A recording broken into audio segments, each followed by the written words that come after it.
闲来垂钓碧溪上，静看武侠时光。大家好，我是侠影流年。本回我将为大家带来本剧第15单元沈玉猫的讲解。本单元由焦恩俊和刘雨婷主演。因为本部包青天长达160集，所以主角一般出演2个单元，配角则在诸多单元之中都有出演。除了本单元外，两人分别出演了第13单元秋之舞和第3单元再世情仇。有兴趣的小伙伴可以翻看。闲言少叙，我们开始剧情。这日，包拯正在府中处理公文，却听闻展昭因涉嫌杀死卢少卿而身陷囹圄。这卢少卿是典型的纨绔子弟，仗着自己是禁军统领之子，便在刘监馆毁物伤人，但证人却因为惧怕他的权势，而对他所作所为矢口否认。卢少卿不仅逍遥法外，更对展昭极尽羞辱，此事人所共知，所以卢将军便认定展昭挟怨报复，誓要他为爱子偿命。展昭跟随包拯多年，包拯深知他素来秉公执法，断不会公私不分，暗下杀手。为帮展昭洗刷冤屈，包拯冒着酷暑，在烈日下暴晒整个下午，才得以从卢将军口中争取了5天来调查此案。而江湖之中武功高强，才智过人，又能为展昭出生入死之人，只有白堂一人足以令包拯信任。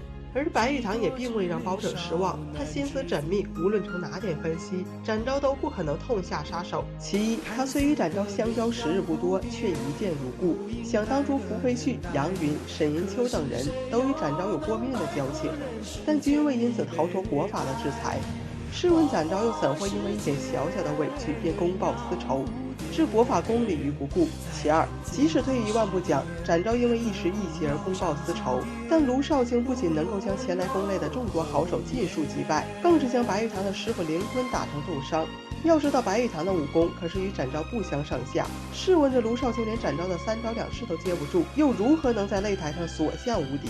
此中原委，只有等找到师傅之后方能揭晓。白玉堂按图索骥，通过师傅在公擂名单上面登记的信息，顺利找到其投宿客栈。自被卢少卿打伤之后，林坤一直重病在床。据师妹凌小兵所言，卢少卿的武功根本就没有众人所见的那般好。记得当初父亲报名之时，还遭到了卢少卿师傅方天燕的威逼利诱。要不是父亲个性倔强，争执期间惊动了卢将军，根本就没有攻擂的机会。据说方天燕当时脸色极为难看，本来父亲上场之后一直稳占优势，将卢少卿打得毫无还手之力，可谁知接下来便身中暗器，被卢少卿打得重伤不起。要不是展昭出手相助，父亲恐怕早已一命呜呼。眼下看来，卢少卿武功不济已是不争的事实。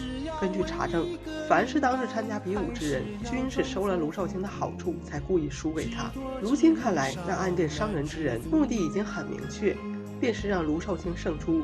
而最想让卢少卿胜出的，除了其父卢将军之外，便是其师方天燕。根据凌小兵当日所见，当日要不是卢将军做主，父亲根本就没有上场的机会。再者，他身为禁军统领，所求无非就是儿子能够武举夺魁，子承父业。就算要使阴招，也会在武举考场，而不是在这个不成规范的擂台。显然，他对儿子这些年习武的成果并不清楚，才摆下擂台加以考验。排除卢将军的作案可能之后，便属方天燕的嫌疑最大。这卢少卿乃是一个不学无术之徒，方天燕心中比谁都清楚，又碍于他的淫为不敢张扬，被卢将军所迫摆下擂台，便只有明枪暗箭并用，以瞒天过海。既然方天燕的目的是让卢少卿取胜，为何他又会命丧当场？白玉堂愁眉紧锁，没想到展昭这一掌下去，竟打出这么多是非曲直。本来准备第2天一早再来面见师傅，问明详情，可谁知师傅和师妹竟是下落不明，2人是本案重要人证，而身为疑凶的方天燕最有可能杀人灭口。思及此处，白玉堂火速前往将军府，却发现方天燕已经倒在血泊之中，而师傅也是正中要害，奄奄一息。正当凶手要施以致命一击之时，幸被白玉堂挡下。凶手虽然蒙面，但从其冷傲的眼神和凌厉的身手，可断定他乃是少年杀手。就在众人一筹莫展之际，凌小兵突然想到父亲临终之前曾提到过黑鹰。黑鹰是最近江湖中声名鹊起的杀手组织头目，专做拿人钱财替人消灾的买卖。公孙策翻阅以往卷宗，查出黑鹰虽然行踪不定，却以徐州为根据地。眼下只要找到黑鹰，便可以追本溯源，查出幕后东主。话说凌小兵一得知黑鹰老巢之所在，便欲前往寻仇。这要是按照白玉堂以往狂放不羁的个性，必然会与师妹同往。但此番他既然受包拯重托，行事便要依法依律，断不可以凭借一腔热血随师妹抱死私仇。白玉堂自然有他的苦衷，而凌小兵亦有他的伤怀。只道是那个声言一日为师，终身为父，许诺照顾他的师兄，已经毁盟契约，变节意志。心痛之下，将白玉堂送给他的手链置于地上，摔门而去。白玉堂经过一番苦寻，终于在白家找到师妹。原来凌小兵离开开封府之后，便孤身前往徐州报仇，而黑鹰也在苦寻他这个漏网之鱼。见他自投罗网，又哪里肯放过？就在这万分危急之时，幸被白玉洁所救，从此他便在白家落脚。白玉堂来此，本欲劝师妹回开封府，万没想到竟从两人谈话之中意外获知了自己的身世。白母当年因为家乡闹水灾，无法养育2个儿子，便将长子送给了刘员外，取名刘玉堂。刘员外过世之后，又改回姓白。亲人相认本该是一桩喜事，却没想到此事让白玉堂陷入了更大的两难之中。据王骨头所说，他经过1年多的调查，发现一名为何振英之人嫌疑最大。他表面上是一名规规矩矩的生意人，府中就豢养了一批江湖人士，其中以白玉洁出入何府最为频繁。而凌小兵之所以被白玉洁所救，也是何振英故意安排，为的是让两人日久生情，以挑起3人之间的矛盾，而黑鹰则做出渔人之利。何振英自以为布置巧妙，但白玉堂和白玉洁却并未因此而兄弟反目。当初师父过世，白玉堂承诺会照顾凌小兵，但也只是轻轻拍拍他的肩膀，却下意识躲开他，避免拥之入怀。可见他对凌小兵只有兄妹之意，并无男女之情。此法既已失效，何振英料想徐州已经待不下去，便命白玉洁连做几桩大案，够黑鹰花销之后，便远走高飞。想来白玉堂和白玉洁虽是亲生兄弟，人生境遇却是千差万别。白玉洁从小和母亲天涯流浪，沿街乞讨，若不是何振英的收留，母子2人早已饿死街头。而白玉堂则在刘员外家中过着锦衣玉食的生活，如今尚未获得弟弟的谅解，便要将他缉拿归案，痛苦可想而知。正当他情意两难全之时，却见凌小兵已在等候白玉洁。原来白玉洁当时摆脱白玉堂之后，半路便遇上了前来阻拦的凌小兵，几个回合下来，凌小兵便败下阵来。他那冷傲凌厉的眼神与当初杀害父亲的冷血杀手如出一辙，而有如此身手又对他心怀不忍的，便只有白玉洁。白玉洁一来感念何振英的养育之恩，宁死也不愿在公堂上指证他；二来也对凌小兵动了真情，愿一死以偿他报仇之愿。凌小兵思及与白玉洁的朝夕相处，以及白母的真情相待，这一剑便无论如何都刺不下去了。白玉堂明白师妹的弃剑之苦，便软语安慰，而白玉洁则趁机逃之夭夭。既然白玉洁只是听命于何振英，只要何振英当堂认罪，白玉洁便可以从轻发落。思及此处，白玉堂速带人前往何府，可让他万没想到的是，白玉洁竟为了报答养育之恩，将所有罪责都揽在了自己身上。心有不甘的白玉堂在折返何府之时，发现何振英已经身中匕首，要不是被玉佩挡住，此刻恐怕早已魂归离恨天。更让白玉堂没有想到的是，这何振英竟不是真正的黑鹰，而真正的黑鹰却是府中下人丁权。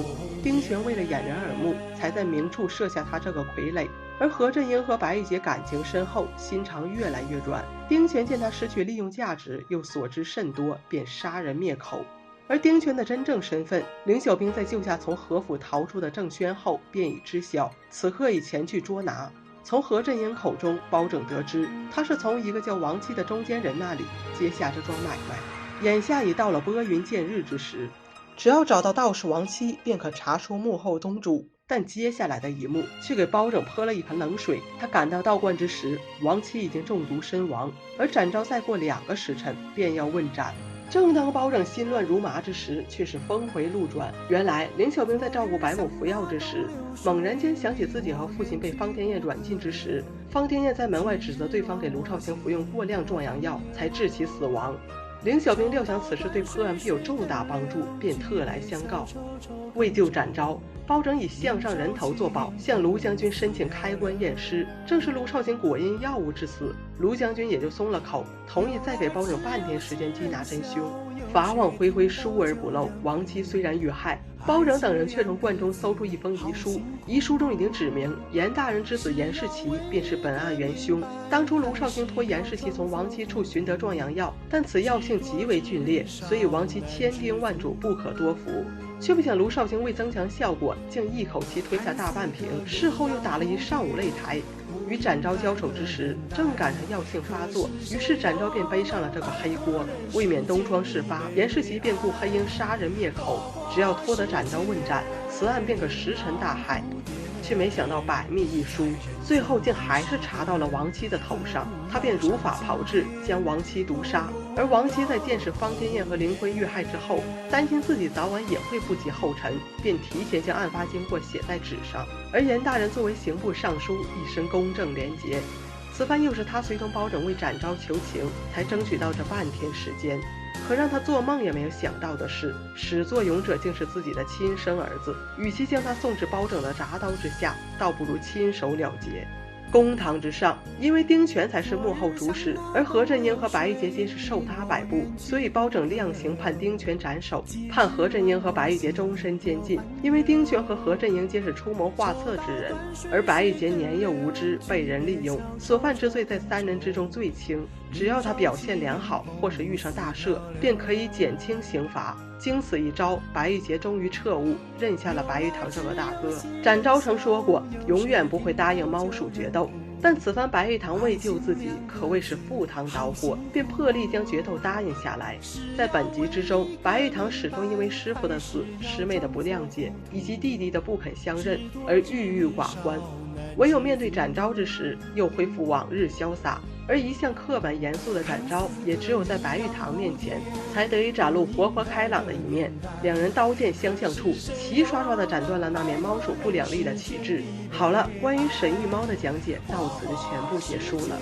下回我将为大家带来本剧第16单元弑父记的讲解，我们敬请期待。